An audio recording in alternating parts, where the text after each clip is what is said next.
So part of me feels like our one mantra as educators is to be able to educate as much as we can about the use of AI, how to use it, how to harness it. Hello and welcome to the Test Community Network. My name's Tim Burnett. I hope you're all safe and well. Welcome to another episode. This week we've got a really special guest. We've got Ed Swift. He's from Wellington College in Berkshire, and he's going to be taking us through really a deep dive insight into how he is using AI within his school, within the environment, how he's managing student expectations in terms of their use of AI, where they can use it, where they can't use it, and being clear about that, really enabling them to make the most of the platforms and the tools and the technology available, but without compromising their kind of cognitive abilities with it, without allowing them to shortcut too often, really managing their interaction so they get the most from the solution, they learn how to use it, but it's not shortcutting their learning process. Now, what's really important about this is, I don't know if you've seen, but the Department of Education here in the UK have recently published or republished an updated version of their product safety guidelines. Now, these guidelines are designed for technology providers who are providing edtech solutions within the education system. Now, this is where I find it quite interesting is I don't think many of them have actually read this document. Now, yes, it's been updated, but there's some really, really important points in here about how much you can allow the students to offload their learning process, making sure that these solutions are there to aid the learning system, not shortcut it, about the monitoring that goes on. And if you remember an episode previously, I had Aftab Hussain, and he was talking, emphasizing the importance of being able to track conversations, such as harmful conversations that students are having with AI units within the tools that you provide. Now, if you're providing technology within the classroom, you're responsible for the safeguarding and welfare of the students. It's actually top of the priorities, really, when it comes to teaching. You can lower down as the actual fact that you can teach them maths. You've got to make sure that they're safe and they're happy within the classroom environment. That's the important thing, and that's what they want to try and get across in these solutions. They just don't want students using platforms which are just cut short of the quality marks that's needed. And I'll admit that from the solutions that I've used and experienced, a lot of them do fail in that last mile in terms of sensitivity and privacy, etc. And we go through all that big conversation with Ed. So I'm going to get into the conversation. It's a really long conversation, but it's not too long, but it's a big one, but it's really worth watching. As you watch this, if you wanted to see the guidelines, then that QR code up in the corner over there, that will take you to the guidelines and you'll be able to read through them. They are written for edtech providers, but what's really important is the solution there for schools as well. Right, on to that. I'm going to share now my interview with Ed. Here we go. Thank you for joining me. Are you well? Thank you for having me. Yeah, I'm very well, actually. Excellent. So people don't know you. Do you want to tell us a bit more about yourself, your role, your job, what you do? Absolutely. So my name's Ed Swift. I'm head of philosophy and religion at Wellington College in Berkshire. This is my 15th year of teaching. I did my PGC before that in the maintained sector, but I've spent the majority of my career in the independent sector. So I've done about 7 years as a head of department so far, and I did 3 years as a director of teaching and learning as a senior leader between two schools there.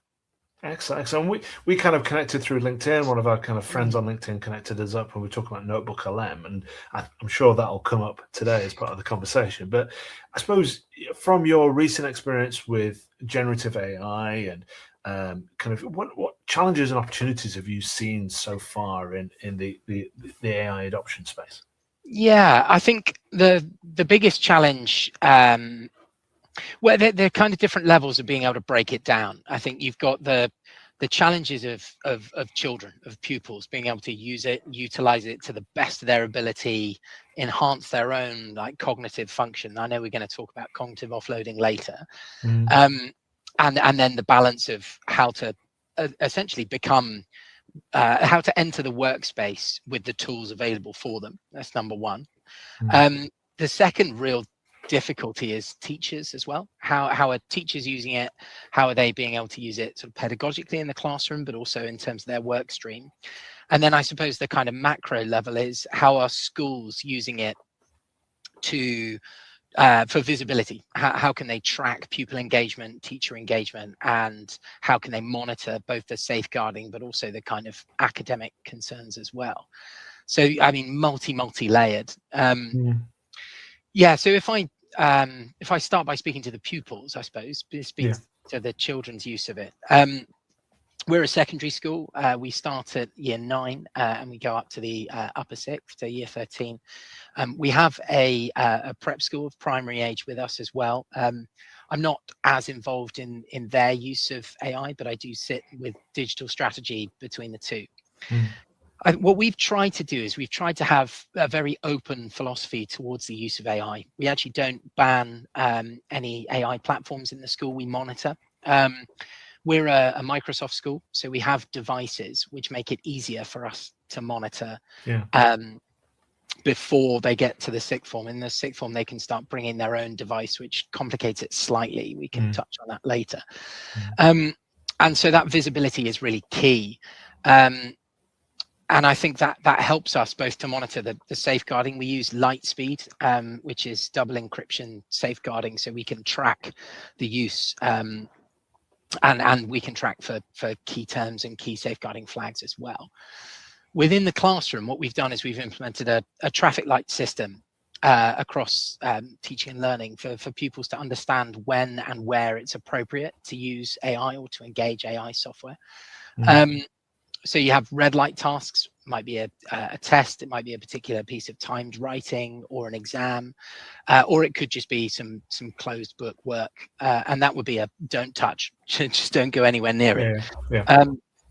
That's harder to monitor in the space. We don't have an Apple Classroom type environment where we can log into all devices, but we can go old school and stand at the back of the room and look at how pupils are using it. Amber tasks are a bit more flexible. Pupils might be able to use a particular AI that the teacher's given them to research and to dialogue with, but they wouldn't be able to use any of that material in their written work or in their submission. And they have to reference what they've used and what prompt they used in the response. Right. So that, for example, might be an essay that we set with a particular group of sixth form, and there's a really difficult bit that I want them to unpack. I could go away and say, right, have a conversation with this language model that we've set up in dialogue, but then include that prompt submission with your essay so we can deconflict. When you say the prompting submission, are you expecting the whole conversation or just the initial prompt? So one particular example, last week I set an IB philosophy essay on the philosophy of religion to a particular set. It was on a set text, Charles Taylor, The Ethics of Authenticity. Kind of ironic, really, using AI to talk about that. But what I wanted them to do was to go away. We've built this notebook LM, this language model, which has the set text in, and it's closed source and has my guidance and analysis, as well as some published sort of second party source material. And I wanted them to go away and actually enter into a dialogue with, I suppose, the author, or at least the themes that are replicated from the author's work within that program. So I wanted to see what their prompt generated and to see whether their thinking was on the right lines for the essay submission. So by including that, and it got to about 2 pages, I said you can use 2 prompts, one original one, and then you can refine it and rework it. So that 2-page submission alongside their essay really helped me to see, did they get it before they used AI, firstly? Did they get it after they used AI? And also, what key elements did they not include? Because when you're using I'm sort of speaking to English teachers here, being full well knowing that I don't do many set text, but when you're doing a set text analysis, there are so many different ways that you can interpret and that you can get into the crux of the philosophy. I wanted to see whether or not they'd chosen to not include the right material, if that makes sense. So selection bias. And then the top level is green on back to that traffic light. And so green would allow them to go nuts, essentially, use anything they want, any form within reason, any form of language model or next gen AI. On the presupposition that they also tell us what they've used and how they've used it. Yeah. So a classic one there would be Copilot Researcher, which I don't know if you've used it, but I've used the research tools, but Copilot Researcher is new to me actually. Yeah, it's good. I mean, I'm fortunate that I've got a Copilot 365 license here at work, and it's phenomenal, and it's integrated in my device. And what the researcher does is it allows essentially everything that's open source online to synthesize. So instead of going through different variations of e-libraries and journal publications and JSTORs, it will amalgamate it all into one central point. So you can ask it to research on something really niche or something very open. And it will provide based on the prompt that you've given it. We tend to use the prepared prompts from Dan Fitzpatrick. I quite like that. And it also helps to mitigate against unconscious bias as well. And then it will give a kind of synthesized set of source material. For example, let's say potential undergraduates who are applying to university at the moment, the lower sixth, who are thinking about their applications. It can allow them to develop a reading list, compare and contrast it with our departmental one, and then, push themselves and synthesize from it. The one drawback of that is, and again, this comes back down to preparing the pupils, is, and this speaks to the DFE's cognitive offloading. I found that, especially myself in the classroom, if I overuse that particular tool, it becomes very easy for the pupils to rest on an AI summary of the work rather than just providing the work and then actually having to read and analyze it. So that's something that we try and educate towards. Yeah, so you want them to go for the full text first, and then or at least extracts. And I mean, there is a time and a place to create a synthesized, summary or analysis or briefing document. But if my firm view, and I think the view of almost every educator I've spoken to, is if the children don't learn to be able to read and digest and analyze before they get into either university or the workplace or just A-levels or whatever it is, they're going to really struggle. They're going to really struggle in the future. Yeah. And so in terms of the tech you mentioned, so when you say any AI, I know there's been a lot of controversy about XAI. Would you permit that in the classroom? No, we wouldn't. So I think I wouldn't is a better phrase.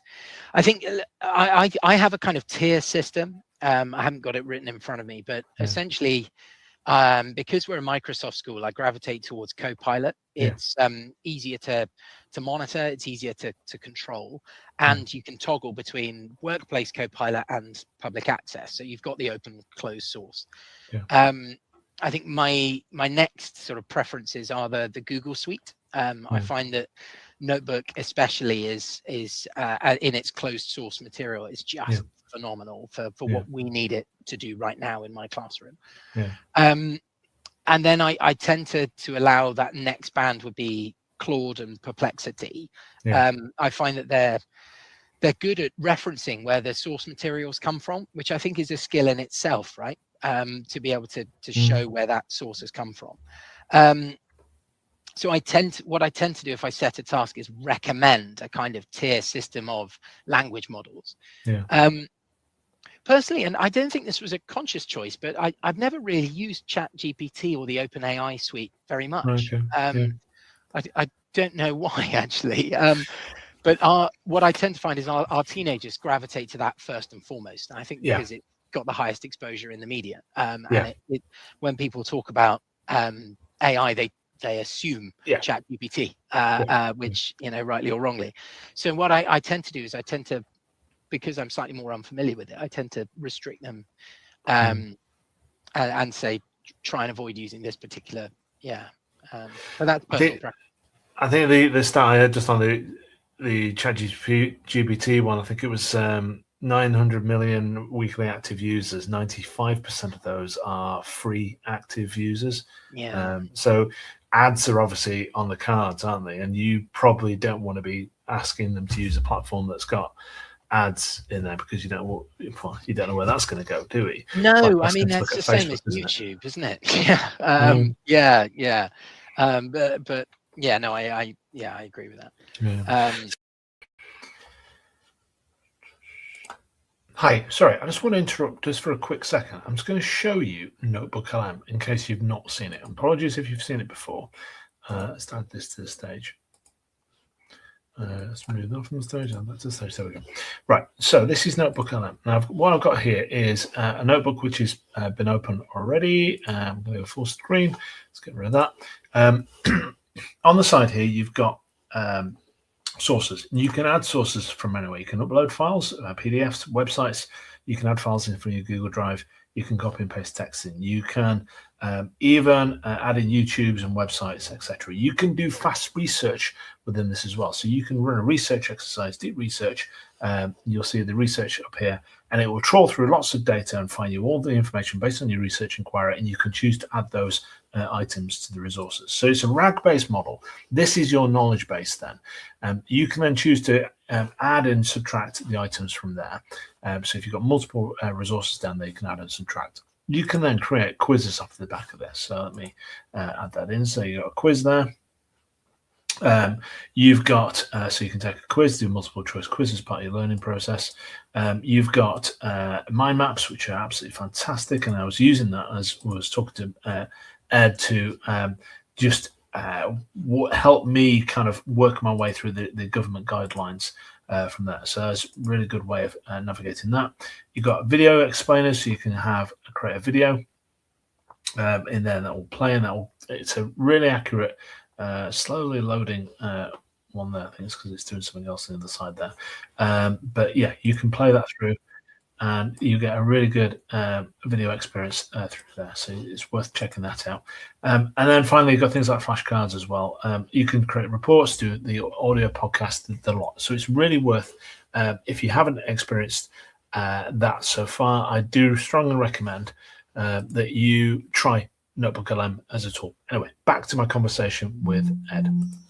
So in your stack, then, would you say that in terms of the actual apps that you're using? So obviously you've got the language model. So you got Notebook LM is kind of, I would say, is an app, isn't it? Yeah. With the underlying Gemini model.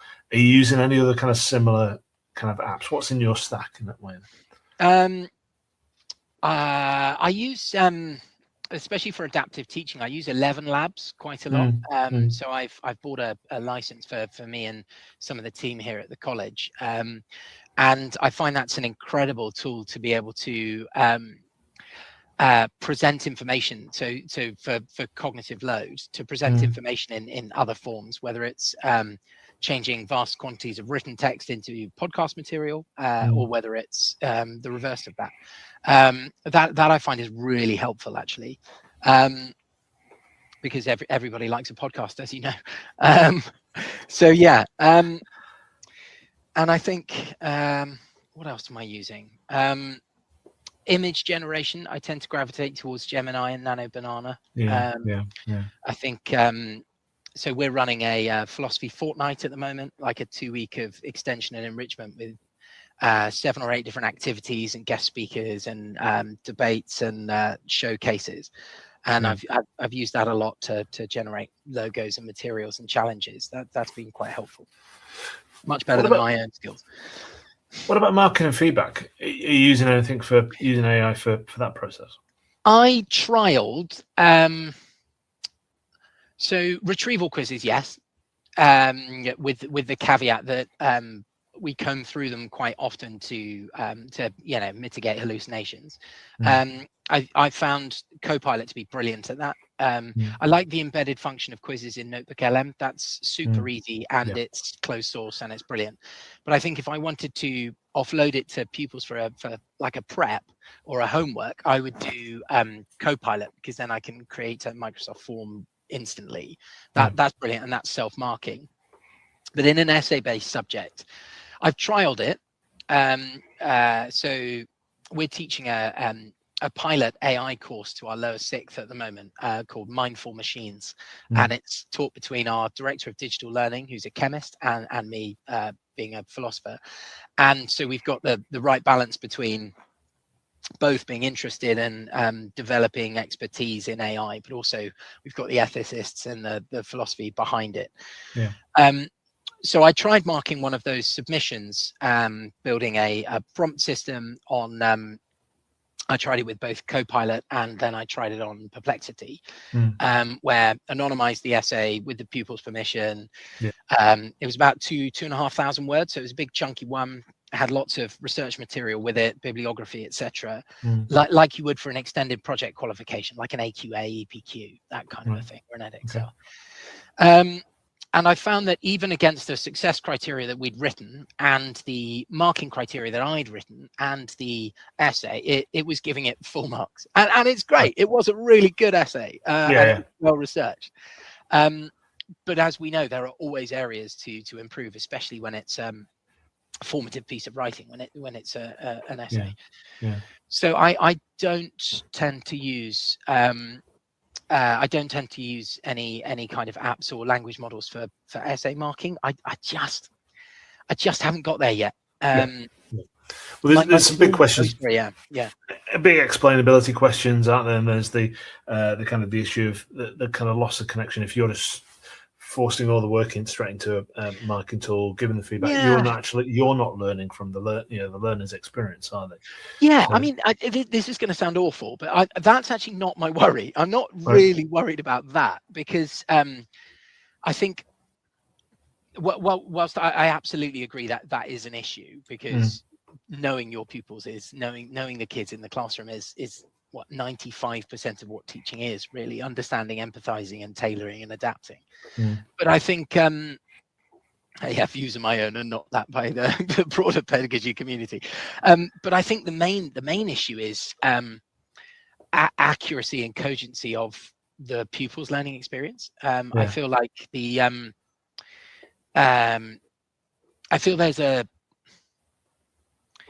haven't really thought about this in that much depth. I feel like there's a loss of not just connection, but there's a loss of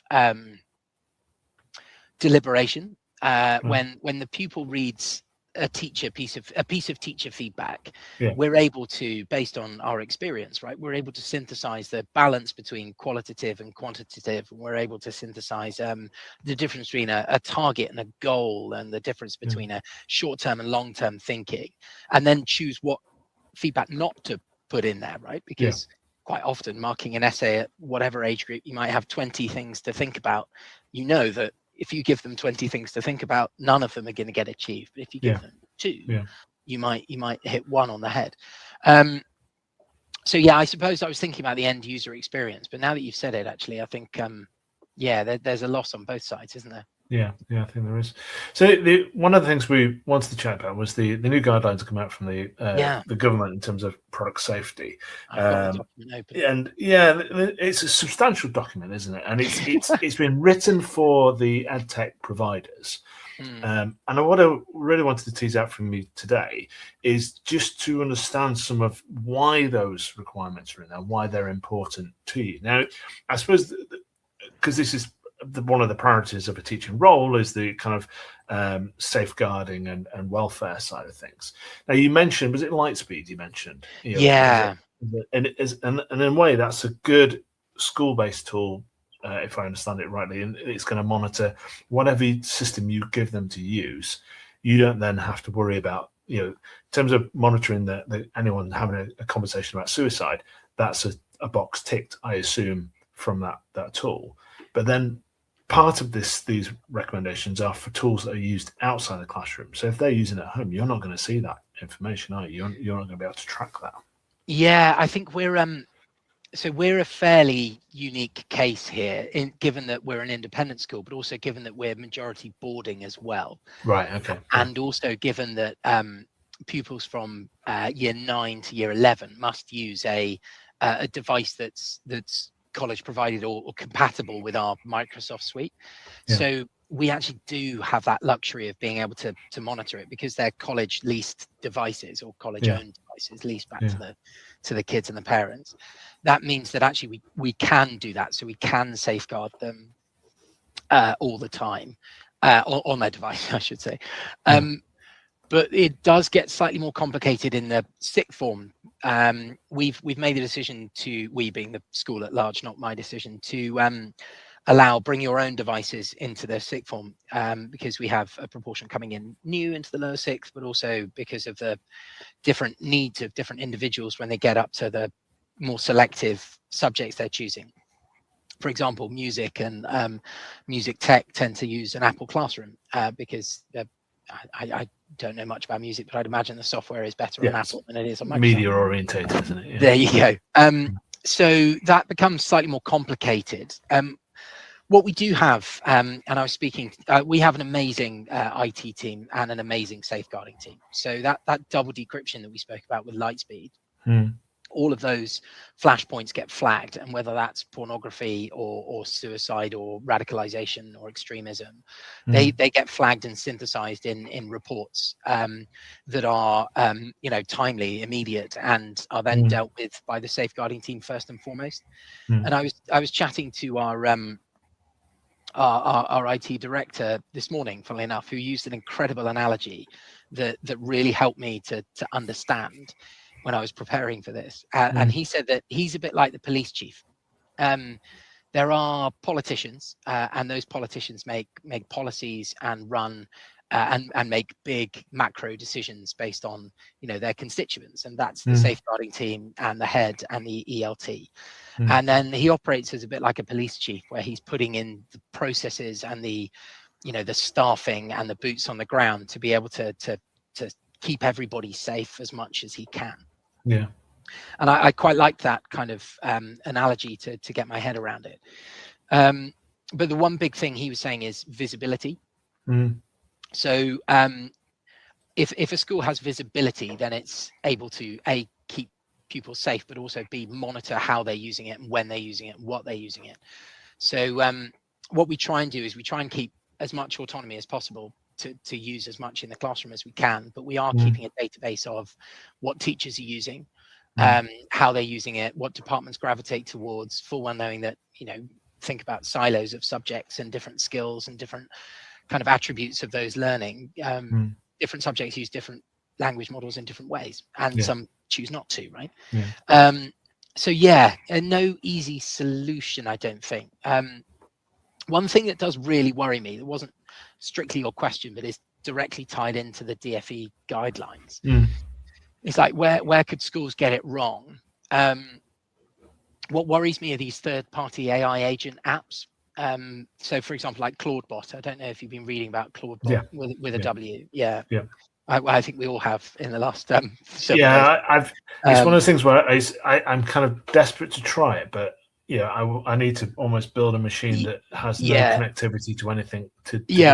I'm going to let another. It's a bit like laser eye surgery. I'm going to let another million people use it before and I'm well aware that there are hundreds of millions of people who've had laser eye surgery, or however many. But hey ho. I think for me the I'm conscious. I don't want to say the next big thing, because everything's the next big thing. But I think a really big threat is both for pupils and staff who I'm lucky. I've got a Microsoft 365 license, and it's fully integrated. And I'm very fortunate the school have used me in this kind of pilot scheme to see how it's like, and it's unbelievable. And it makes my life, my work, my organization, and my teaching so much better, I think.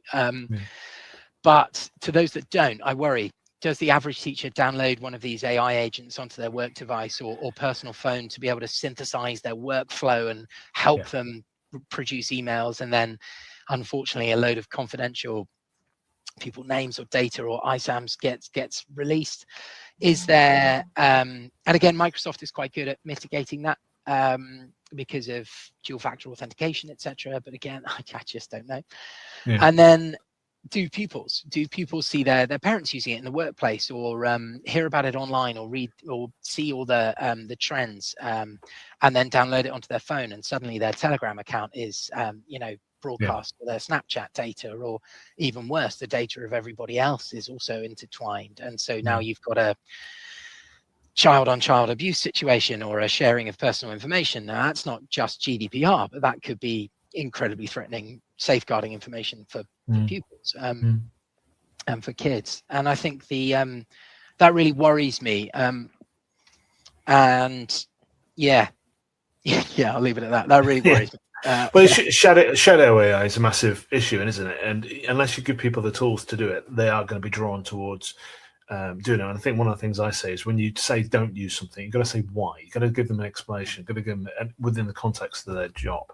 So the other things that kind of are in there, just that monitoring the cognitive tracking of cognitive use.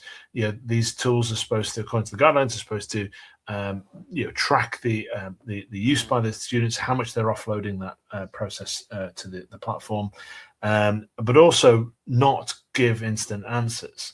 And the tools that you've kind of suggested, like Notebook LM, will give you an immediate answer. It doesn't have those controls in there. I know there's ways in which you can guide learners to use it, but I suppose it's a great tool, but it's not going to meet some of these guidelines, is it? Yeah.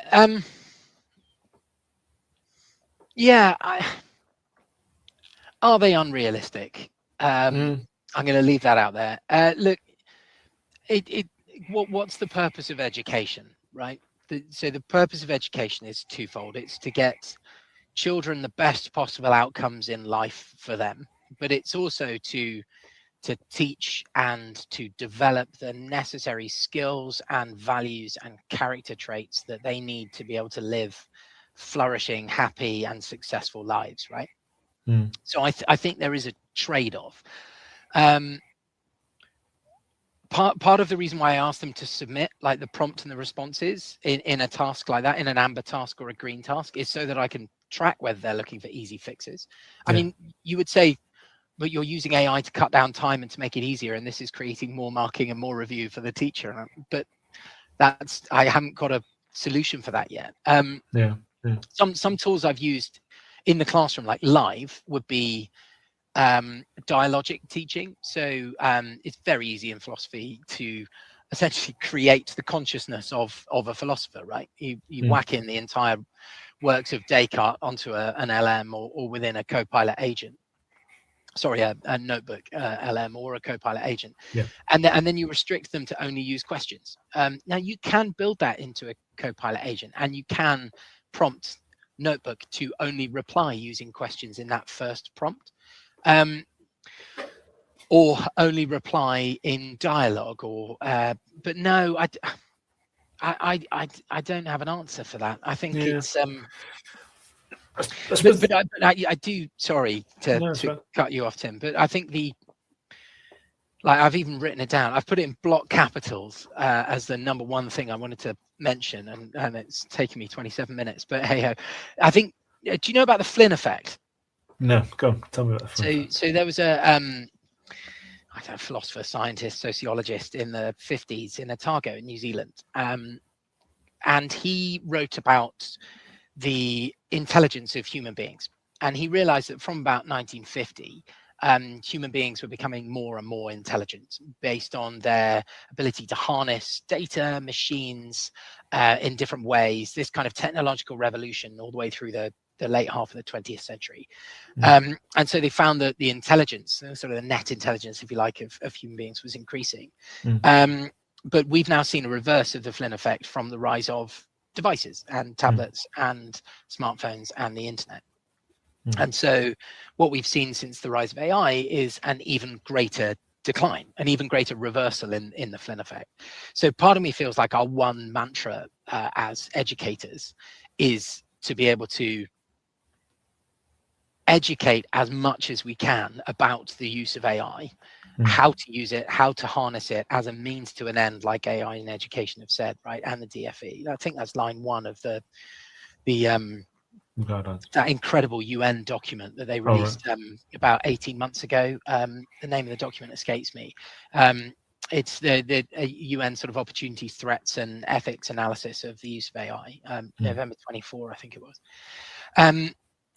But so that's half of it is to educate on the use of it, but then half of it is to be able to explain, look, you can do all this and still think slowly, critically, dialogically.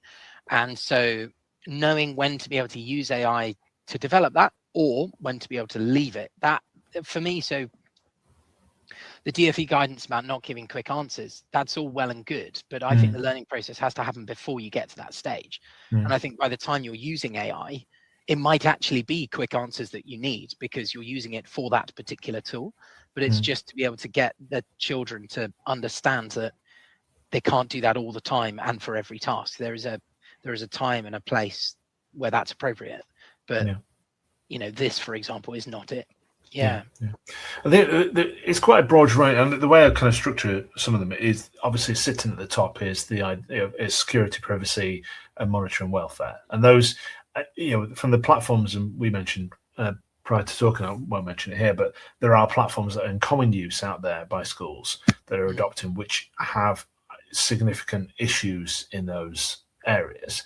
And I do find that a lot of these solutions we use just failing that last mile of the welfare. The fact that they're keeping the student conversations private, that shouldn't be the case. You as the educator should be able to see that, especially in terms of flagging.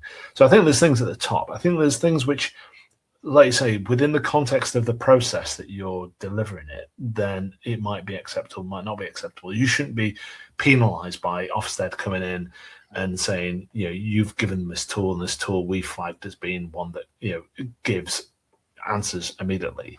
If you're saying, well, actually, we're doing it in a way that there is a time and place for that, then that's how we're structuring that. I think of the other ones, it's more that monitoring stuff, because there's a lot of requirements around monitoring that data, and you're going to be in a situation where you've got Lightspeed that's doing one part of that job, but you're going to have all these pockets of different spaces of monitoring information. Do you think that's going to be an additional burden to you? Yeah, very much so. Yeah. I think I was reflecting on this last night when we were exchanging emails, and I think the like in an ideal world, right? Apologies, this is the philosopher coming out. I'm going to give you a thought experiment now, right? But in an ideal world, we if we were to restart and sort of reimagine what an individual school's use of AI would be and how we'd monitor it, we would say, right, we are a Google school, or we are a Microsoft school, or we are an Apple school. The only programs that we use are going to be within this suite of offering, and therefore all of the data and all of the implementation we can track and monitor because this is what we do and this is how it works. Apple's slightly harder because of the different levels of encryption to something like Microsoft. And I think in that kind of possible world, it's really easy, right? Because all of the data is within one particular pool or one particular store.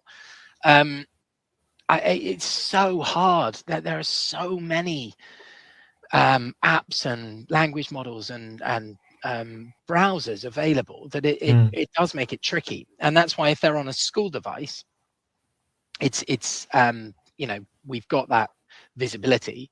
But then how does the teacher then collate all that information and data within the classroom? So again, I mean, I keep circling back to Notebook LM, but what we've done is we've allowed pupils to log in with their email addresses, with their school email addresses. So that allows us to share it on the kind of I can't remember what it's called, workspace account. And then that does allow me to be able to monitor that to some degree, because it means at the moment they've logged in with their school email address, they're then able to it's then being tracked and the data is being shared. So if they were able to use something in the classroom to ask AI something that was a safeguarding breach, that would also be flagged. So again, the use of personal data for pupils to sign in on in these kind of parties, that's also a safeguarding breach, right? If there's a child in a lesson using their own personal number or their own personal email address, engaging in a school classroom where you can see each other, that's tricky. I mean, we're incredibly lucky here. We're an independent school. We have incredible resources and an amazing IT team behind us with incredible tools at our disposal. And I'm mindful of the disparity between the independent sector and the maintained sector at the moment is just astronomical. It's a risk that's going to get bigger, isn't it? That gap. I think it already has. I think it already has, and it is. I mean, the DFE is saying get in front, get a grasp of it, get in front, make sure you're using it, pedagogically, make sure there's no cognitive offloading, all of these tools. But what does your average maintained school have at their disposal? What percentage of pupils have a device? How many devices are within the school? We're incredibly lucky. We've got 100% pupils with devices here, which also has its pedagogic shortfalls, right? Over reliance on OneNote, etc. It's but Interesting. So I suppose summing up, some great advice in there, great things, aspirational points, aren't they? There's a realism. Are they realistic entirely? Are they entirely realistic as part of the within the document? But I think schools have to, I suppose, judge the priorities, don't they? And the welfare bit is the biggest priority. So making sure that they can track these dangerous conversations that could be going on is an important thing. Well, thank you very much, Ed. I know it's been a bit whistle stop conversation, but it's absolutely fascinating. I really appreciate hearing from boots on the ground teachers on their kind of adoption and their experiences with this. So much appreciated. And I hope you've got.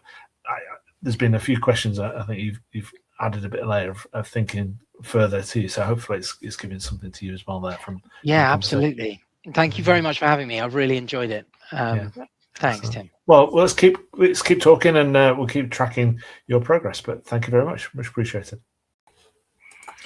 Excellent. Thank you for that, Ed. Absolutely. I just love that. I love listening to Ed's kind of exploration, his stories, his experience. I think obviously he is in a situation where the school has access to technology and access to systems, and it's going to shape the way things progress. Schools that don't have that ability, that space, that room to breathe and start to look at AI options because they're too busy firefighting with kind of well-being and safety issues, or the upcoming Ofsted, etc. And they've got gaps in their teaching, teacher throughput, all the other kind of social challenges that come with schools. Then we're just going to see this kind of widening gap in terms of people's AI literacy and ability to work with it. I'm hoping that I'm going to have another guest on in a few weeks' time who's written quite a few kind of books and guides around AI literacy in schools and what students who know about AI will do. So hopefully that'll be an interview that's coming up very soon. Finally, I just want to say, don't forget to subscribe and leave some feedback on the podcast of your choice. Drop me a message, get in touch, go to the Test Community Network, leave me a feedback. However, let me know if this kind of content is useful and you want to hear more of it. Of course, you can go to the Test Community Network and sign up there, and you get the email coming through. Well, thank you for watching. Thank you for your time. Thank you for listening. For everyone here, I do appreciate it. And I'll speak to you soon. Thank you very much.